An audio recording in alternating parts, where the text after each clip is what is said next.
Bahamians everywhere, ladies and gentlemen, good evening.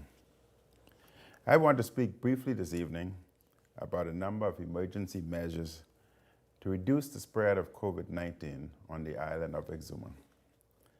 I also want to remind the country that despite the recent good news of a possible vaccine in the months ahead, we still have quite a way to go before this pandemic is over.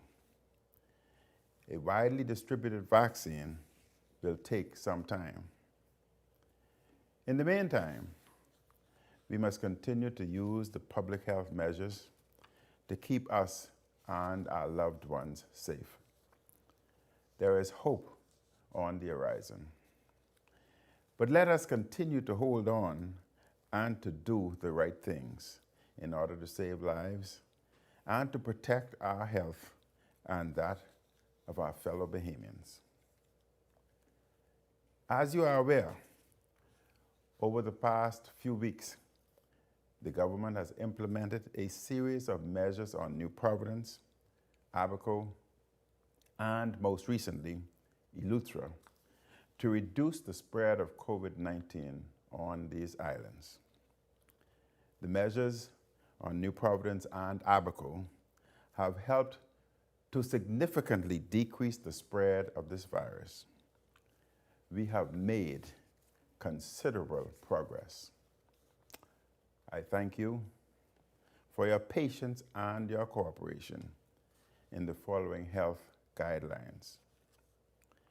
We have achieved this great milestone together, but I assure you that we can continue to make progress if we continue to work together to protect each other by wearing our mask and avoiding large gatherings. As you are aware, after recommendations by health officials, the central government recently put in place a variety of health measures to reduce the spread of COVID-19 on the mainland of Exuma. I am pleased to inform you that the Ministry of Health Surveillance Unit has reported that currently all positive cases on Eleuthera are in isolation. Further, all of their contacts are in quarantine and are being closely monitored. I wish also to report that over the past 2 weeks, health officials have observed an exponential increase in cases in Exuma following the October holiday weekend and 2 major social events. Over the past week, Exuma has recorded 30 new confirmed cases of COVID-19. As of yesterday, the 10th of November, a total of 79 positive cases of COVID-19 were recorded on the island of Exuma. Of that number, 28 cases are active, 2 are hospitalized, and sadly, there's been 1 COVID-19 related death. I offer my concern. The data from Exuma has demonstrated the need for urgent action on that island. Accordingly, we are putting in place measures consistent with the health measures we recently implemented in Eleuthera. We have already boosted the number of health officials in Exuma. Additionally, a team consisting of contact tracers and members of the surveillance unit will be deployed to Exuma this coming Friday for further assessment. The strategies employed by our health officials are as follows. When there is an exponential increase in new confirmed cases of COVID-19 over a short period of time, restrictive measures will be put in place to mitigate the spread in that location.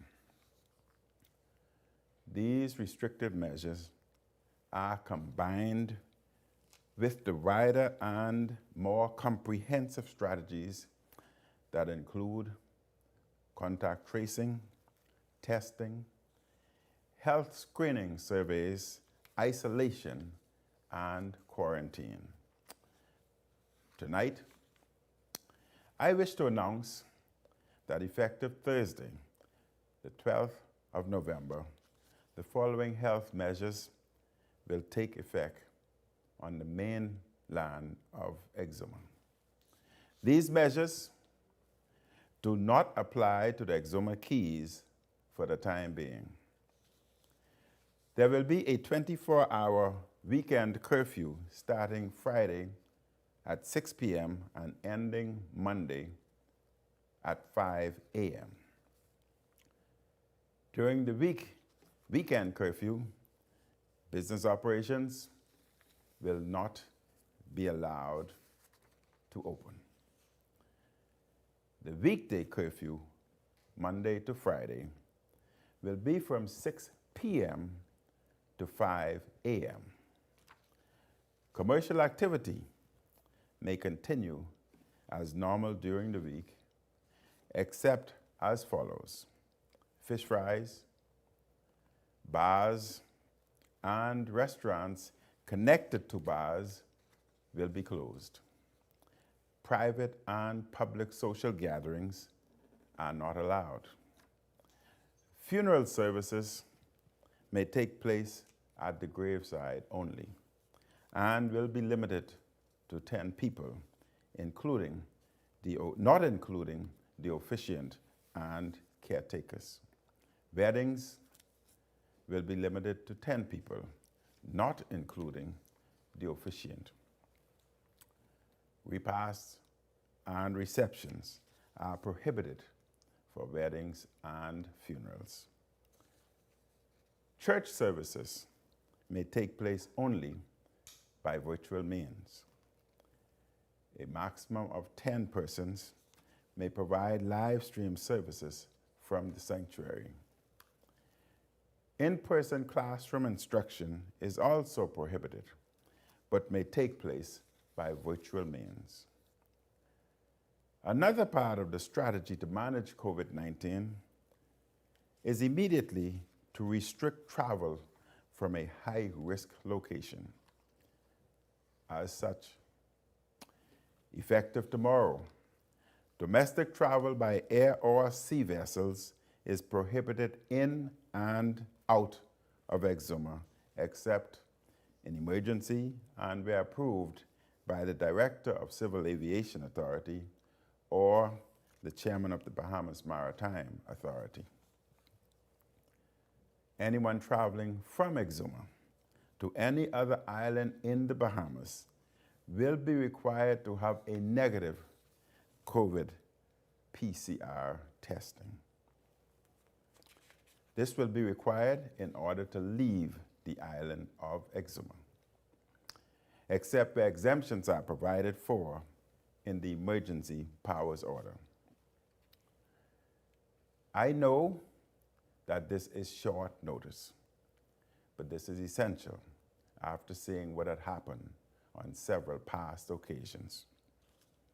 But such a measure is a critical part of the strategy to contain and to control the spread of COVID-19 throughout the country. This measure is designed to stop possible spikes on other islands because of individuals who may be COVID-19 positive quickly moving to other islands. I would like to point out that under the emergency powers order, travel is restricted from an island where notice of a 24-hour curfew will be implemented.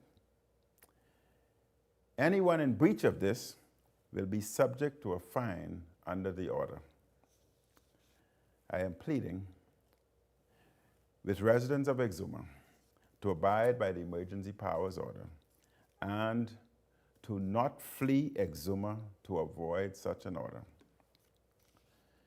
The Minister of Health, the Honorable Renwood Wells, will provide additional details on the COVID-19 situation in Exuma and an update on Eleuthera at the ministry's regular press conference this Friday.